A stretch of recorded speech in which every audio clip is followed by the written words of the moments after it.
जय हिंद दोस्तों, कैसे हैं आप सब। आज मैं आप लोगों को गोवा ट्रिप का कंप्लीट इन्फॉर्मेशन जानकारी दूंगा। अगर आप गोवा का प्लान कर रहे हैं दोस्तों, हम गोवा का प्लान करते हैं तो आपके मन में बहुत सारा डाउट आता है। अगर हम गोवा जाते हैं, हम कहाँ रुकेंगे, हमको खाना पीने की किस तरह से व्यवस्था करनी पड़ेगी, साथ ही साथ कहाँ घूमेंगे और घूमने के साथ साथ और हमारा बजट कितना आएगा और किस तरह से जा रहे हैं, इन सब प्रश्नों के उत्तर इस वीडियो में दूंगा। अगर आप गोवा जाने का प्लान बना रहे हैं तो ये वीडियो काफी यूजफुल है। चाहे वो आप बैचलर जाइए, चाहे वो आप फैमिली के साथ जाइए, चाहे वो आप कपल जाइए, और आप किन किन चीजों का ध्यान रखना है इस वीडियो में एक एक करके सारी चीजों का डिस्कस करता हूँ। सबसे पहले बात करते हैं गोवा दोस्तों। गोवा हमारा दो भागों में बटा है। पहले हमारा नॉर्थ गोवा और दूसरा हमारा साउथ गोवा, यानी कि उत्तरी गोवा और हमारा दक्षिण गोवा। दोस्तों बात ये आती है मैं नॉर्थ गोवा घूमूं या फिर साउथ गोवा। अगर मैं रिकमेंड करूं तो मैं इतना कहूंगा, अगर आपका नॉर्मल बजट है तो आप एक ही स्थान पे घूमिए, चाहे वो आप साउथ गोवा घूमिए, चाहे वो आप नॉर्थ गोवा घूमिए। लेकिन अगर आपके पास ज्यादा बजट है, तो अगर आप ज्यादा जगह घूमना चाहते हैं और आपके पास बजट भी अच्छा खासा है, तो उस केस में आप घूम सकते हैं, वो आपकी मर्जी। लेकिन यहाँ मैं ये कहूँगा, चाहे वो आप नॉर्थ गोवा घूमिए, चाहे आप साउथ गोवा घूमिए, दोनों में आपको चीजें सेम सेम मिल जाएंगी। अब बात करते हैं दोस्तों नॉर्थ गोवा या साउथ गोवा, जो हमारा बेसिक डिफरेंस है, यानी कि जो अंतर है वो कौन कौन से हैं। देखिए दोस्तों, अगर आप माहौल वाली जगह चाहते हैं, एंजॉय करना चाहते हैं, तो आपके लिए बेटर है नॉर्थ गोवा। लेकिन अगर आप शांत इलाका चाहते हैं, बिना भीड़ भाड़ के एकदम शांत स्वभाव का घूमना पसंद करते हैं, तो आपके लिए साउथ गोवा बेटर है। लेकिन एक चीज दोस्तों मैं बताना चाहूंगा, अगर आप 3 दिन नॉर्थ गोवा में घूमते हैं, 3 दिन साउथ गोवा में घूमते हैं, दोस्तों 3 दिन मैंने इसलिए कहा क्योंकि आपके 3 दिन सफिशिएंट है आपको गोवा को घूमने के लिए, इसलिए मैंने आपको कहा कि 3 दिन। लेकिन अगर आप दोनों घूमना चाहते हैं, यानी कि नॉर्थ गोवा साउथ गोवा घूमते हैं, आप आराम से 5 से 6 दिन का ट्रिप बना सकते हैं। तो दोस्तों नॉर्थ गोवा की मैं बात करूं तो नॉर्थ गोवा का जो बजट आएगा उससे 10 से 20% बजट ज्यादा ही आएगा। साउथ गोवा में घूमने का जो आनंद आएगा वो नॉर्थ गोवा में ही आएगा, क्योंकि आप साउथ गोवा में बीच ही घूमेंगे, आपको सारी सुविधा वहाँ भी मिल जाएगी, आपको होटल्स मिल जाएंगी, बीच मिल जाएगा, रेस्टोरेंट मिल जाएगा, हर चीज आपको साउथ गोवा में भी मिल जाएगी। लेकिन बात ये आती है कि शांत प्लेस है, भीड़ भाड़ वाला इलाका कम है, इसीलिए वहाँ कॉस्ट ज्यादा होता है, चाहे वो होटल का हो या फिर खाने पीने का हो या फिर आप कोई भी स्पोर्ट एक्टिविटीज कर रहे हैं, सबका कॉस्ट बढ़ जाता है। बीच में उन सारी चीज का कॉस्ट आपकी साउथ गोवा की थोड़ी सी एक्सपेंस रहेगी। चलिए अब बात करें दोस्तों, तो अगर आप गोवा जाने का प्लान बना रहे हैं तो कौन सा बेस्ट टाइम रहेगा दोस्तों। मैं यहाँ ये कहूँगा कि नवंबर, दिसंबर और जनवरी, ये 3 महीने हमारे जो होते हैं ये हमारे वीक के होते हैं। कारण ये है दोस्तों, जो हमारा घंटर का सीजन होता है उसमें लोग काफी घूमना पसंद करते हैं। लेकिन इसके साथ साथ ये भी होता है जो हमारा क्रिसमस होता है, यानी कि दिसंबर में जो क्रिसमस होता है, तो हमारे गोवा में बहुत फेमस चर्च भी है। वहाँ तो चर्च के कारण और हमारे घंटर सीजन के कारण जो भीड़ होती है गोवा में बहुत ज्यादा हो जाती है। यानी कि नवंबर, दिसंबर और जनवरी, ये जो 3 महीने हमारे होते हैं, काफी भीड़ भाड़ वाले समय होते हैं। बेटर यह है कि इन तीनों को छोड़ के आप कभी भी जा सकते हैं। विंटर सीजन जो भीड़ होती है गोवा में बहुत ज्यादा हो जाती है, यानी कि नवंबर, दिसंबर, जनवरी, ये 3 महीने जो हमारे होते हैं काफी भीड़ भाड़ वाले समय होते हैं। बेटर यही है कि इन तीनों को छोड़कर आप कभी भी घूमने जा सकते हैं। मई जून में भी मत जाइए, क्योंकि वहाँ पर आपको ज्यादा ही गर्मी लगेगी, तो आपको वो आनंद नहीं आ पाएगा, क्योंकि वहाँ की जो गर्मी से परेशान हो सकते हैं, क्योंकि गर्मी भी उसी पैमाने में पड़ती है जिस पैमाने में ठंडी पड़ती है। तो इस चीज का आप थोड़ा सा ध्यान रखिए। लेकिन अगर आप मेरी तरफ से रिकमेंडेशन पूछेंगे तो मैं इतना ही कहूँगा, या तो आप सितम्बर या अक्टूबर, ये 2 महीने आपके लिए बहुत ही ज्यादा अच्छे हैं। अगर आप इस सेशन में प्लान नहीं कर सकते तो फिर चले जाइए आप फरवरी या मार्च में। यही 2 सेशन ऐसे हैं कि आपको घूमने का भी एक आनंद देंगे और साथ ही साथ बजट भी कम रहेगा दोस्तों। तो अब बात करते हैं हम गोवा पहुंचे कैसे। तो आपको गोवा आने में डिपेंड करता है कि आप किससे आ रहे हैं, आप बाय रोड आ रहे हैं या फिर आप ट्रेन से आ रहे हैं या फिर आप फ्लाइट से आ रहे हैं। दोस्तों अगर मैं बात करूं आप फ्लाइट से आ रहे हैं तो सिंपली आपको वास्को डी गामा जाना पड़ेगा। अब वास्को डी गामा पड़ता है हमारा साउथ गोवा में, वो इंटरनेशनल एयरपोर्ट है, हमारा इंडिया के सारे बड़े एयरपोर्ट है। आपको वहाँ से डायरेक्ट फ्लाइट कनेक्टिविटी मिल जाएगी। अगर डायरेक्ट फ्लाइट नहीं मिलती है तो आप मुंबई जाके मुंबई से आप डायरेक्ट लें गोवा, आसान है। चलिए अगर आप ट्रेन से आते हैं तो दोस्तों, अगर आप ट्रेन से आते हैं पर 2 रोड है आपके लिए, या तो आप साउथ गोवा घूमना चाहते हैं तो आपको जाना पड़ेगा मडगांव, या फिर वास्को डी गामा। दोस्तों वास्को डी गामा हमारा रेलवे स्टेशन भी है, साथ ही साथ हमारा एयरपोर्ट भी है। लेकिन वास्को डी गामा हमारा डेडलाइन है, क्योंकि उसके आगे कोई भी रेल लाइन नहीं। वहाँ पर जो आपको ट्रेन मिलेगी वो आपको थोड़ा कम मिलेगी, क्योंकि वहाँ पर हमारी डायरेक्ट ट्रेन बहुत ही कम जाती है वास्को डी गामा बड़े बड़े हमारे राज्यों से या फिर बड़े बड़े स्थानों से। तो आप कोशिश यही करिए मडगांव आ जाइए दोस्त। मडगांव हमारा वास्को डी गामा से 30 किलोमीटर पहले पड़ता है, यानी कि हमारा 1 घंटे का रास्ता है। तो आप पहले मडगांव आ जाइए और मडगांव से आप डायरेक्टली बाय रोड भी आप गोवा आ सकते हैं, यानी कि आप नॉर्थ गोवा आना चाहते हैं या फिर आप साउथ गोवा आना चाहते हैं तो साउथ गोवा भी किसी पर्टिकुलर आप बीच में घूम सकते हैं। लेकिन अगर आप ट्रेन से भी वास्को डी गामा कवर करना चाहते हैं तो आप ट्रेन से भी कवर कर सकते हैं। वो 30 किलोमीटर आपका डिफरेंस भी कवर हो जाएगा और आपको मडगांव से वास्को डी गामा के बीच में काफी ट्रेन मिल जाती है। दोस्तों मैं बात करूँ नॉर्थ गोवा की, तो नॉर्थ गोवा आप जाना चाहते तो आपको आना पड़ेगा थिबिंग। ये थिबिंग रेलवे स्टेशन दोस्तों हमारा मुंबई से अगर आप होते हुए आते हैं, मुंबई रत्नागिरी होते हुए आपका मडगांव और रत्नागिरी के बीच में आपका स्टेशन पड़ेगा थिबिंग। और थिबिंग से हमारा नॉर्थ गोवा का जो प्रमुख स्थान है कोलंगोट, वो आपका 16 से 17 किलोमीटर पड़ जाता है। तो दोस्तों आप ध्यान रखिएगा, अगर आप नॉर्थ गोवा का आनंद उठाना चाहते हैं, आप नॉर्थ गोवा घूमना चाहते हैं तो आप थिबिंग उतरिए। अगर आप साउथ गोवा जाना चाहते हैं तो वास्को डी गामा जा सकते हैं, या फिर अगर आपको ट्रेन नहीं मिलती है डायरेक्ट तो उस केस में आप मडगांव उतर सकते हैं। चलिए अब मेरे हिसाब से जो सुझाव है तो दोस्तों मैं ये कहूँगा कि आप नॉर्थ को ही घूमिए। दोस्तों देखिए, अगर आप ऑफ सीजन में जाते हैं तो आपको भीड़ तो देखने के लिए नहीं मिलेगा, आप भीड़ से तो बच ही सकते हैं नॉर्थ गोवा में भी, और साउथ गोवा में तो आप बच ही सकते हैं। लेकिन आप विंटर में जाते हैं थोड़ी बहुत आपको साउथ गोवा में भी देखने को मिलेगा। अगर मैं पर्सनली एक्सपीरियंस बताऊं तो आप नॉर्थ गोवा ही घूमिए, क्योंकि आपकी सारी चीज कवर हो जाएंगी जो भी आप साउथ गोवा में थोड़ा सा ज्यादा पैसा देकर घूमेंगे। आप नॉर्थ गोवा में ही घूमिए, वहाँ का जो माहौल है,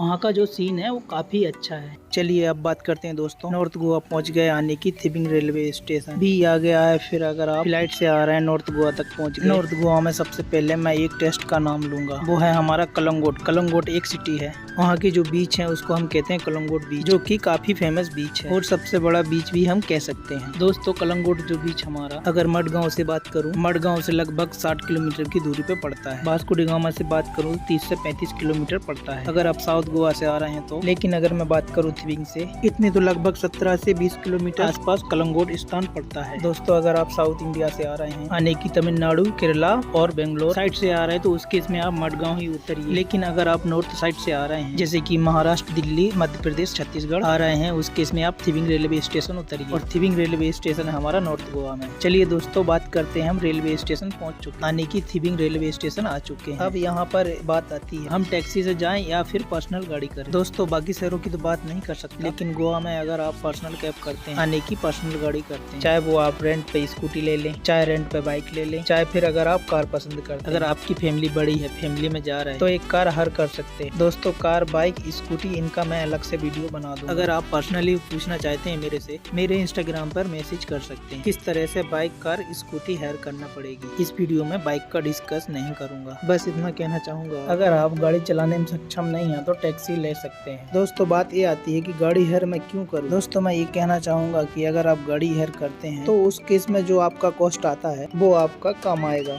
अगर आप टैक्सी करते हैं तो आपका कॉस्ट ज्यादा आएगा। बेटर ये है कि आप गाड़ी हायर कर लीजिए। गाड़ी कैसे हायर करनी है इसका मैं पर्सनली एक वीडियो बनाकर दे दूंगा। अगर आप पर्सनल पूछना चाहते हैं तो मेरे इंस्टाग्राम पर मैसेज कर सकते हैं, या फिर मैं इस चैनल पर वीडियो दे दूंगा। तो दोस्तों अगर आप स्कूटी हायर किए हैं तो स्कूटी का लगभग एक दिन का जो किराया है 350 रुपए है। स्कूटी का जो टाइमिंग है, यानी कि जो भी हमारे एजेंट होते हैं वहाँ का जो टाइमिंग रहता है शाम के 6 बजे से अगले 6 बजे तक, यानी कि उनका जो टाइम स्लॉट होता है वो 24 घंटे का, वो इवनिंग 6 PM से 6 PM हमारे अगले दिन का टाइम चलता है। तो उस हिसाब से एक दिन का आपका चार्ज करते हैं। 300 रुपए भी होते हैं। अगर आप बुलेट में जाते हैं तो आपको 700 से 800 रुपए देना पड़ जाएगा। लेकिन अगर आप स्कूटी लेना चाहे तो आपको 300 से 350 के आसपास मिल जाएगी। अब यहाँ पर एक क्वेश्चन आ रहा होगा कि गाड़ी में लूंगा कैसे। अगर आप थिबिंग रेलवे स्टेशन के बाहर जाते हैं, अगर आप फ्लाइट से आते हैं तो आप बाहर आएंगे तो आपको मिल जाएंगे बहुत सारे ब्रोकर मिलेंगे और ये कहेंगे आप गाड़ी हायर करना चाहते हैं, चलिए मैं आपको गाड़ी दे दूंगा। तो आप उनसे भी कर सकते हैं, उन पे आप भरोसा कर सकते हैं, क्योंकि वो एक नॉर्मली प्राइस बताएंगे, वो ज्यादा रेट नहीं बताएंगे, जो कि हर जगह का सेम रेट है, जो कि आपको 300 से 350 के आसपास ही बताएंगे। एक दिन का किराया गाड़ी का आपको देना ही पड़ेगा। तो आप स्टेशन से बाहर निकलिए और वो पहले ही आपके पास आ जाएंगे। ब्रोकर गाड़ी हायर करनी, आप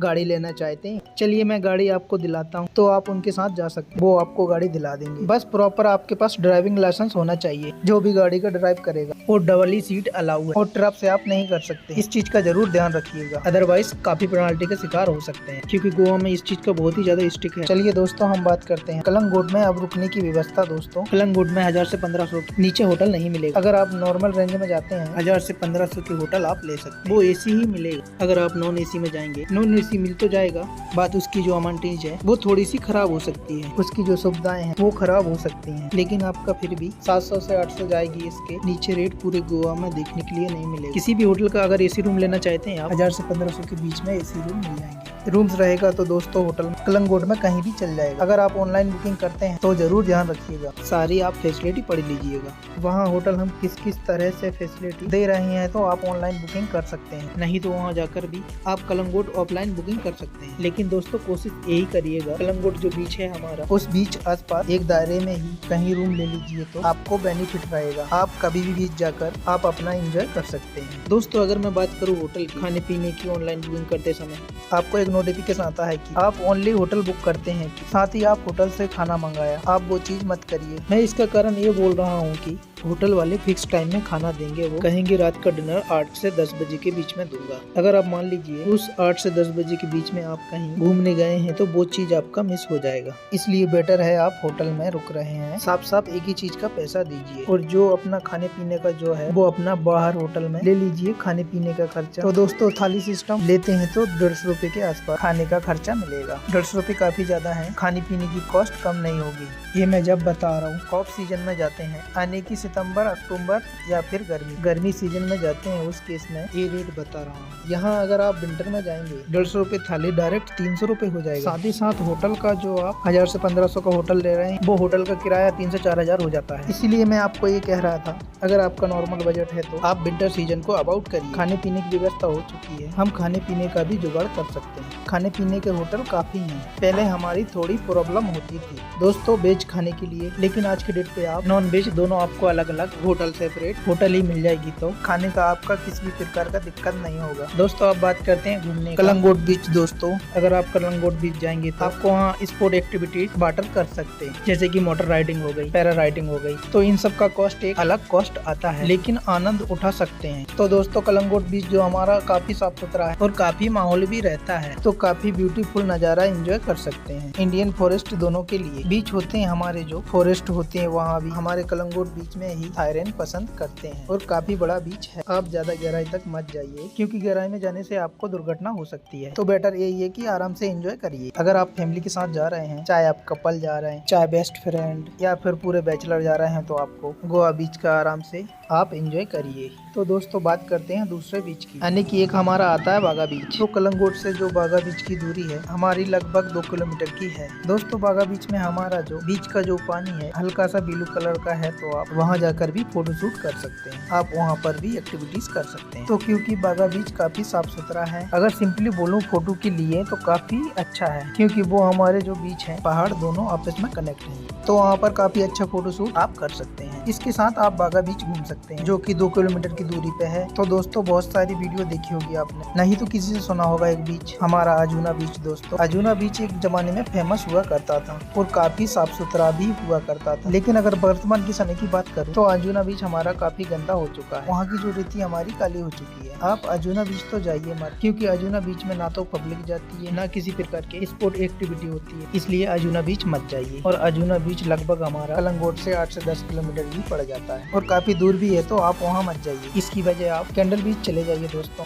कैंडल बीच में भी आपको बहुत सारी सुविधाएं मिल जाएंगी, जो आपको कलंगुट में भी मिली थी, जो बागा में भी मिली थी। अगल अगल बीच, अगल अगल सीन क्रिएट होंगे, साथ ही साथ फोटो शूट करने के लिए प्लेस भी मिलेंगे और अलग अलग बीच में एंजॉय कर सकते हैं। दोस्तों मैं बात करता हूँ नाइट की, बीच में जो भी एंजॉय करेंगे आप सुबह करेंगे या फिर आप दोपहर के वक्त करेंगे। तो दोस्तों रात का समय हमारा कलंगुट से 1 किलोमीटर की दूरी पे आने की कलंगुट और बागा बीच हमारा पड़ता है एक टोटोस लाइन। दोस्तों टोटोस लाइन हमारा एक प्रकार से पब है, कसिनो होते हैं, स्पा होते हैं, डांसिंग क्लब है, तो आप वहाँ भी एंजॉय कर सकते हैं। अगर आप बैचलर हैं लेकिन अगर आप फैमिली के साथ जाते हैं तो टिटोस लाइन जाना अवॉइड करिए, क्योंकि टिटोस लाइन केवल इन्हीं चीजों के लिए, मनोरंजन के लिए है। लेकिन अगर आप जाने के लिए इच्छुक हैं तो वहाँ भी जा सकते हैं नाइट के वक्त में, जो कि काफी रात तक खुला रहता है। चलिए दोस्तों, अब बात करते हैं कलंगुट में कहाँ कहाँ घूमे। दोस्तों और एक जगह है जो कि हमारा 11 से 12 किलोमीटर पड़ता है, अगोड़ा पोर्ट। दोस्तों अगोड़ा पोर्ट ब्रिटिश के जमाने किला है, तो आप अगोड़ा पोर्ट में भी आप जा सकते हैं। काफी पुराने पत्थर से बना हुआ है किला है, तो वहाँ भी आप जा सकते हैं अगर आपके पास पर्सनली गाड़ी है। अगर पर्सनल गाड़ी नहीं है तो आप टैक्सी भी करके जा सकते हैं। तो आप अगोड़ा ही फोर्ट घूमिए, काफी वहाँ अच्छा है, फोटो शूट भी आप कर सकते हैं। चलिए दोस्तों, अब हम अगोड़ा पोर्ट घूम चुके हैं।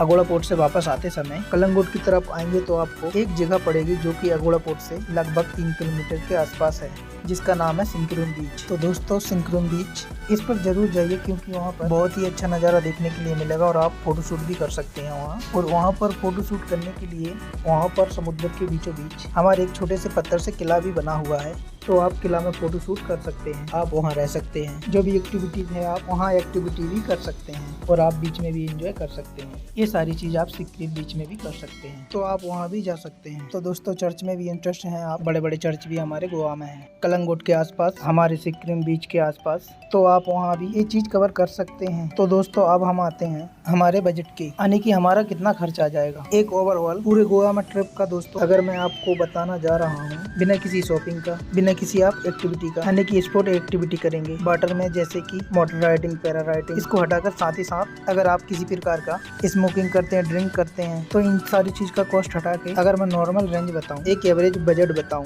वो आपका ओवरऑल गाड़ी का खर्च, रूम का खर्च, खाने पीने का खर्च पर व्यक्ति पर हेड आपका 3 से 4 हजार कॉस्ट आएगा। लेकिन अगर आप शॉपिंग करते हैं, आप स्पोर्ट एक्टिविटीज करते हैं, अगर आप ड्रिंक करते हैं, आप टिटोस लाइन में जाते हैं, तो आप वहाँ जाके पैसे देते हैं, तो उस केस में आपका बजट जाहिर सी बात है बढ़ जाएगा। तो इस तरह से आप समझ जाएंगे गोवा का कैसे हमको प्लानिंग करनी है और किस तरह से जाना है। तो दोस्तों आपको मेरे से पर्सनली बात करनी है, होटल कहाँ बुक करना है, चाहे अगर आपको पर्सनली परमानेंट चाहिए तो आप मेरे इंस्टाग्राम पर मैसेज कर सकते हैं। साथ ही साथ आप कमेंट सेक्शन में भी बता सकते हैं कि आपको कौन सी ट्रिप का वीडियो चाहिए। दोस्तों इसका मैं एक पार्ट 2 भी लाऊंगा जिसमें मैं दूध सागर का कवर करूंगा और साउथ गोवा की भी कुछ प्लेस की बात करूंगा, तो वो मैं पार्ट 2 में लाऊंगा। तो दोस्तों अगर आपको वीडियो अच्छा लगा हो तो एक प्यारा सा लाइक कर दीजिए, सब्सक्राइब कर दीजिए और कमेंट सेक्शन में जरूर बताइएगा और आप कौन सी ट्रिप का वीडियो चाहते हैं। तो आज की वीडियो में फिलहाल इतना ही, जब तक के लिए शुक्रिया, आपकी यात्रा मंगल।